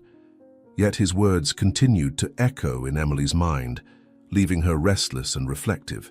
She couldn't help but think about how their stories were intertwined, how Ethan's past and her present seemed to be two pieces of a larger puzzle. As the first rays of sunlight began to filter into the room, Emily lay down, still absorbing everything she had heard. Ethan too remained silent, but there was something different about him now, a calmness that felt more genuine. They both knew that the next day would bring new challenges, but for now they were willing to find strength in each other, and that, for now, was enough. Emily spent the morning restless, reflecting on Ethan's words. He had been direct, yet gentle. "You need to confront your father, Emily. Not for him, but for yourself. Don't carry regrets. Show him that you're not the girl he can control anymore." The words echoed in her mind like a mantra. She knew Ethan was right. As painful as it would be, she needed to look Andrew in the eye and face him. Show him that she was no longer the person he had molded with manipulation and fear. Taking a deep breath, Emily left the room. She wore the simplest clothes she had, but her demeanor was that of someone who had finally decided to fight. Downstairs, the hum of a party filled the air. Andrew, as always, was surrounded by investors and business partners. His laughter rang out loud, but carried no genuine joy. It was the laugh of someone who believed themselves to be in control, above everyone else. Emily entered the hall and observed the scene for a moment. The elegant faces, the clinking of champagne glasses, and at the center of it all Andrew in his impeccable suit and a glass of whiskey in hand. She clenched her fists, gathering courage, and walked towards him. As she approached, she caught fragments of his conversation. He was speaking loudly, dismissive of one of the investors. "You think you know how to do business? I control this place. I make the rules." His words were full of arrogance, as always. "Dad, we need to talk," said Emily, her voice firm but without shouting. Andrew turned to her, a sarcastic grin emerging on his face. "Ah, look at my rebellious daughter. What do you want now? Have you come to disrupt my business too?" The room fell silent, and all eyes turned to Emily. She felt the pressure of the moment but did not back down. "I didn't come to discuss business, Andrew. I came to say that I'm no longer part of your game. You used me, tried to control me, and I let you. But it's over. You have no more power over me," she said, with a clarity that surprised even herself. Andrew's expression changed. For a brief moment, it seemed he had genuinely been struck by her words, but he soon returned to that cold smile Emily knew so well. "You think you can talk to me like that? In front of all these men who depend on me? You're nothing without me, Emily, nothing," he shouted, spilling some of his whiskey as he pointed his finger at her. Emily felt a lump form in her throat, but she didn't let the tears escape. She wouldn't give him that satisfaction. "I'm much more than you'll ever be," she replied, her voice calm but laden with emotion. "And I don't need you for anything. You lost the right to be called a father a long time ago." Andrew laughed, but there was something desperate in that sound. "Then go, Emily. Go live your meaningless little life, but remember one thing. Everything you have came from me. Without me, you're nobody." Emily didn't respond. She simply turned and walked out of the hall, her head held high despite the heavy heart. She knew there was nothing more to say. Andrew was trapped in a cycle of power and arrogance that consumed him, and she couldn't save him. All she could do was save herself. As she walked away, she felt a strange mix of relief and sadness. Inside the hall, enraged by the confrontation, Andrew grabbed another glass of whiskey and continued to bellow at the investors. "You're all pathetic. Without me, you'd be nothing. I'm the only one who matters here." His voice echoed as the others began to move away, embarrassed. He knocked over the glass and, stumbling, went to a corner of the room where a small decorative candlestick was placed. With trembling hands, Andrew pulled a box of matches from his pocket, a gesture he always made with arrogance, as if he controlled even the fire. Lighting the flames was his ritual, a silent demonstration of the power he believed he held over everything and everyone around him. But that night, his breath was heavy with alcohol, the strong smell mingling with the stuffy air of the room. He struck the match hard, the flame flickering for an instant before stabilizing. "I still control everything," he muttered to himself, his voice hoarse and faltering, but filled with desperation. The flame glowed for a moment, reflecting in his bloodshot eyes filled with rage and frustration. It was enough. An unexpected flare shot from the candlestick to the nearby curtain, where the heavy, flammable fabric quickly began to be consumed. The fire rose with frightening speed, fueled by the rich wooden decor and fine fabrics. Andrew's eyes widened, momentarily paralyzed by shock. "It can't be," he mumbled, taking a step back but tripping over the rug and falling with a heavy thud. On the floor, he tried to get up, but the impact combined with the effect of alcohol left him disoriented. The flames continued to grow, spreading across the walls and furniture. The intense heat took over the room and smoke began to fill the air, making each breath more difficult. Someone do something," Andrew shouted, his voice mixed with a heavy cough as he tried to drag himself away from the fire. The few guests who were still on the premises, startled by the sudden explosion of flames, began to run towards the exit, pushing and shouting in panic. No one looked back to help Andrew. To them, he was just the arrogant man who had insulted them minutes before. Now he was alone, swallowed by the chaos he had provoked himself. Meanwhile, outside, Emily walked the streets, her steps firm, but her heart heavy. She tried to process what had just happened, the confrontation with her father, the cruel words he had thrown like poisoned darts. Each word still echoed in her mind, but at the same time, she felt a strange sense of relief. "I did what I had to do," she murmured to herself, trying to believe her own words.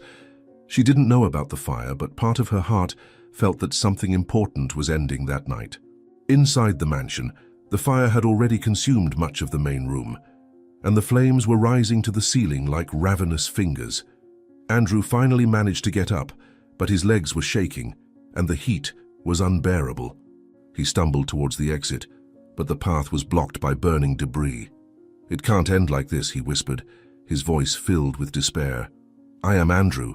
I control everything." The smoke began to invade his lungs, each breath more difficult than the last. He leaned against a table, but the heat made it unbearable, burning his skin. Andrew screamed, but the sound was muffled by the roar of the fire that now seemed to laugh at his powerlessness. The walls, which once represented his greatness, now crumbled around him, symbolizing the end of everything he had built. Far away, Emily stopped for a moment, looking up at the dark sky. An inexplicable feeling came over her, as if something was changing. She didn't know what, but a thought crossed her mind. Did he finally understand what it means to lose everything? She shook her head, pushing the thought away. She didn't want to waste more energy thinking about Andrew. He had chosen his path, and now she needed to find her own. Back at the mansion, the fire was out of control. Andrew, cornered, fell to his knees, the thick smoke obscuring his vision and robbing the air from his lungs. For the first time in years, he felt true fear. Not the fear of losing money or power, but the fear of being completely alone. In his final moments of consciousness, flashes of his life passed through his mind. The humiliations he had inflicted, the people he had destroyed, and finally, the image of Emily. Her expression during that night's confrontation was etched in his mind, a painful reminder that he had lost everything, including the only person who could have still loved him. The flames finally consumed everything, leaving behind only debris and ashes. Andrew, the man who believed he controlled the world, was defeated by the fire he himself had started. Outside, Emily kept walking without looking back, unaware that the darkest chapter of her life was finally over. Emily walked back toward the mansion with an uneasy heart. Something inside her told her she should return, that leaving things the way they were wasn't right. Ethan's words still echoed in her mind. "You're stronger than you think. Don't carry regrets." But as she approached the place, the smell of smoke began to fill the air and a sense of dread took hold of her. When she finally arrived at the mansion street, she was struck by the terrifying sight of the flames devouring everything. The fire completely dominated the structure, illuminating the night with a terrifying glow. Emily stopped, her heart pounding frantically. She couldn't believe what she was seeing. People were gathered outside, some pointing and whispering, others trying to call the fire department, but it was evident that there was nothing more to be done. The mansion was doomed. "Dad," Emily shouted, running towards the entrance, but a man grabbed her by the arm, stopping her. "You can't go in, miss, it's too dangerous." Emily tried to break free, tears streaming down her face. "My father is in there. I need to get him out." The man shook his head sadly. "I'm sorry, but no one survived." The words hit Emily like an avalanche, knocking the air from her lungs. She fell to her knees on the sidewalk, watching the flames consume what was left of her old life. It was a spectacle of destruction, and as much as she hated to admit it, Emily knew deep in her heart that this was the end of Andrew. Tears flowed freely down her face as she tried to process the conflicting feelings. Part of her was devastated, but another part, the deepest one, felt relieved. Finally, she was free. Free from the control, the humiliations, the manipulations that had shaped her existence. "He was not a good person," she whispered to herself, her voice almost inaudible. It was difficult to accept that, even after everything he had done. Despite all the pain he caused, he was still her father. But in that moment, Emily realized that the love she had felt for him could not erase what he had become, nor justify his actions. It was a weight she did not need to carry any longer. As the flames began to die down, Emily stood up, wiping away her tears. She knew there was nothing more to do there. It was time to move on, to build something new.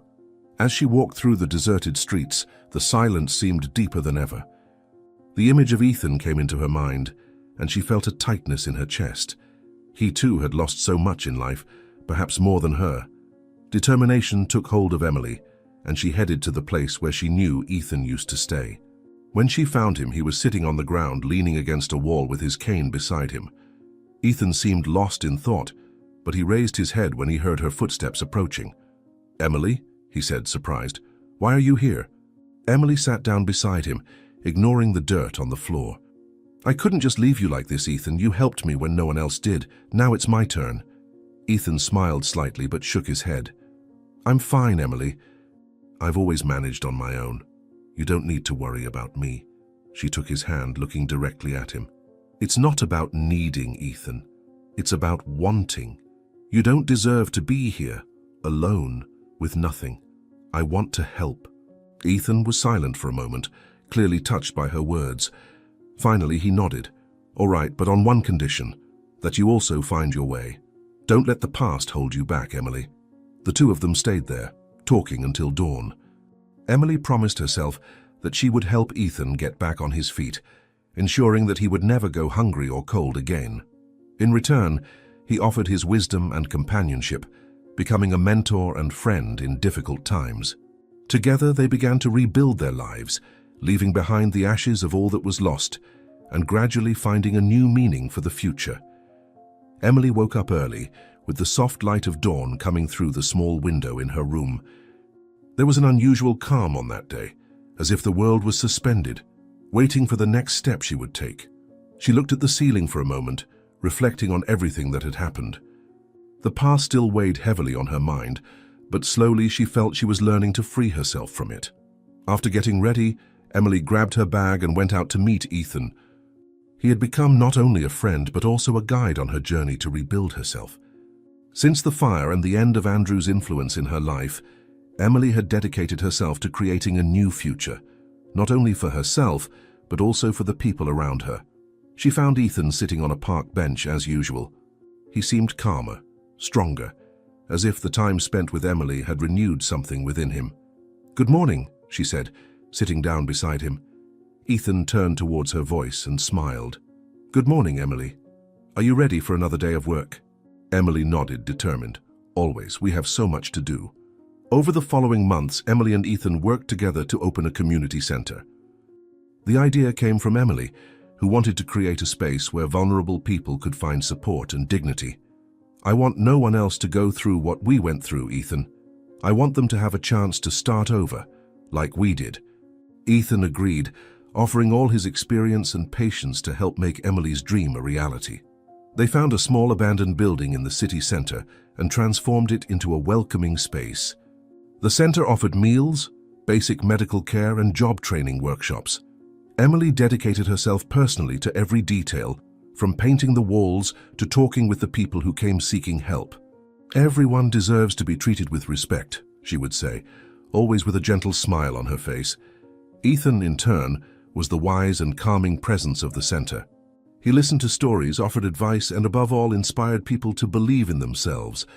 "If I could get back on my feet, anyone can," he would say. His strength and serenity were an anchor for those who arrived at the center, lost and desperate. One day, a woman came through the center's door carrying a small child in her arms. She looked exhausted, as if the weight of the world was on her shoulders. Emily approached immediately, offering her a glass of water and a place to sit. "Welcome," she said with a warm smile. "We're here to help. Whatever you need, you can count on us." The woman began to cry, explaining that she had been evicted and had nowhere to go. Emily held her hand, assuring her that she was not alone. Later, while talking to Ethan about the woman, Emily realized how much her life had changed. "I never imagined I could do something like this, Ethan, that I could use what I lived through to help others." Ethan nodded with a proud smile on his face.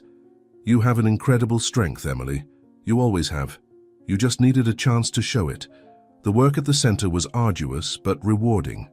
Over time, the community began to support the initiative, donating resources and assisting with daily activities. Emily became a respected figure, not only for her dedication, but for the empathy she showed to each person who crossed her path. She never sought recognition, but it was impossible to ignore the impact she was making. On a quiet afternoon, as they cleaned the center after a busy day, Ethan turned to Emily. "You know you've changed many lives, don't you?" he asked with a soft smile. Emily paused for a moment, thinking about the question. "I think I'm just trying to give back what I received. You showed me that it's possible to find hope, even in the darkest moments. I want to do the same for others." Ethan placed his hand on her shoulder, his eyes expressing the affection and pride he felt. "You've done more than that, Emily. You've become an example.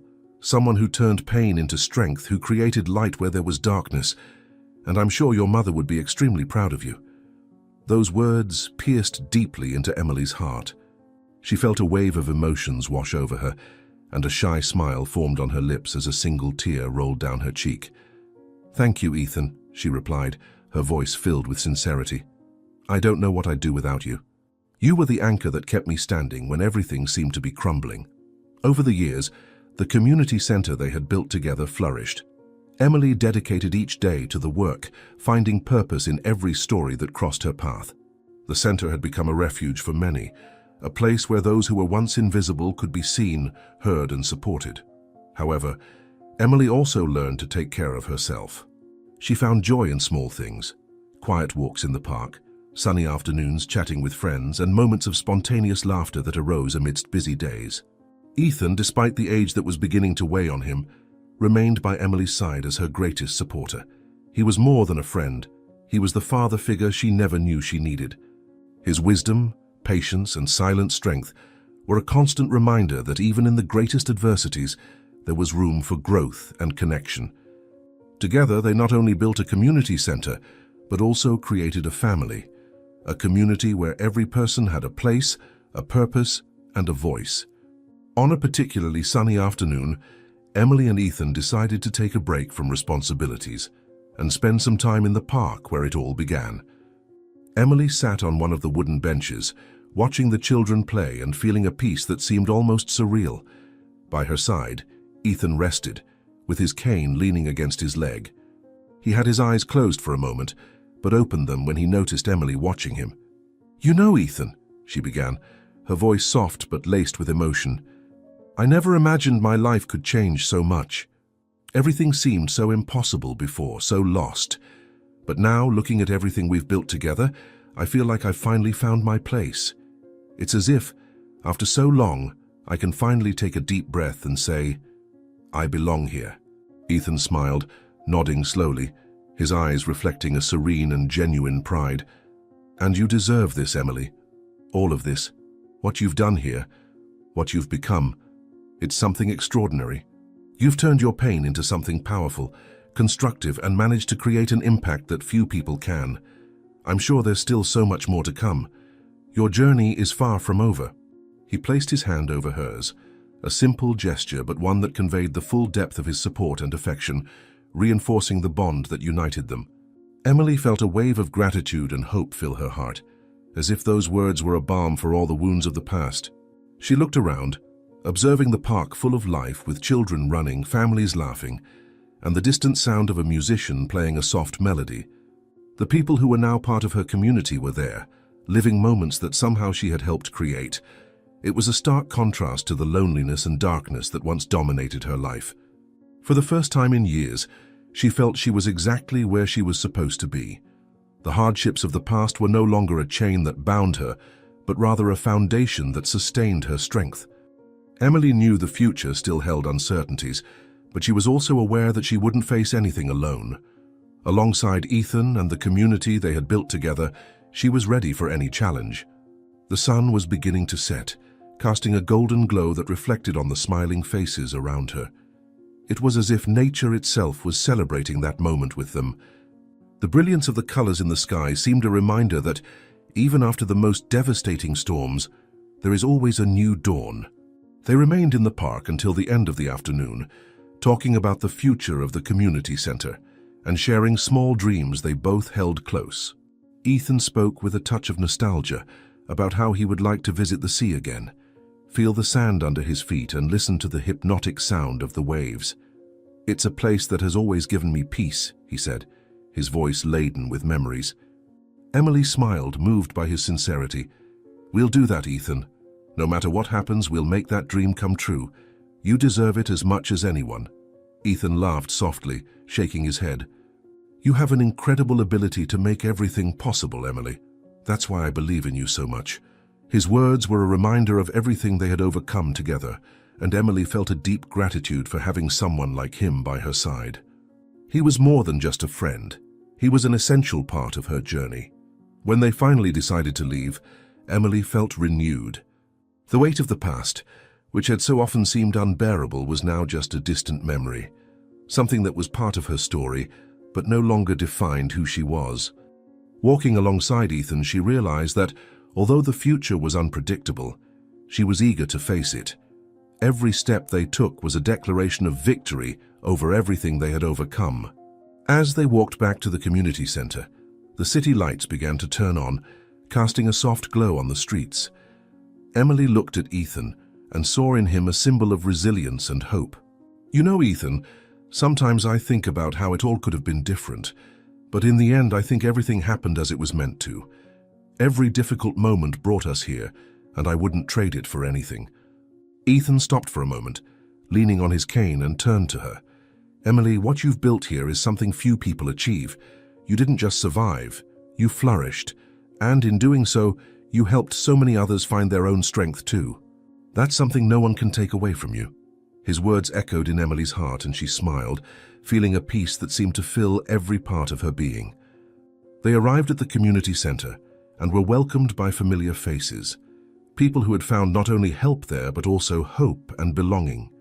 Emily looked around, observing the small acts of kindness and companionship that happened there daily, and felt overcome by a quiet joy. "Do you see this?" she said, turning to Ethan. "This is what we built together. This is what I want to continue doing for the rest of my life. Ethan nodded, his eyes shining with pride. And you will, Emily. I'm sure of it. Because you have the strength and heart to change the world, one step at a time. The future was still uncertain, but Emily knew she was exactly where she needed to be. Beside Ethan and the community they had created, she was ready to face anything. After all, true strength came from the connections we form, the lives we touch, and the battles we win together. And in that moment, as the lights of the center came on and the sound of laughter filled the air, Emily knew her journey was just beginning. If Ethan and Marina's story moved you, don't forget to subscribe, like, and check out the story that's showing on the screen now, specially chosen for you. See you soon.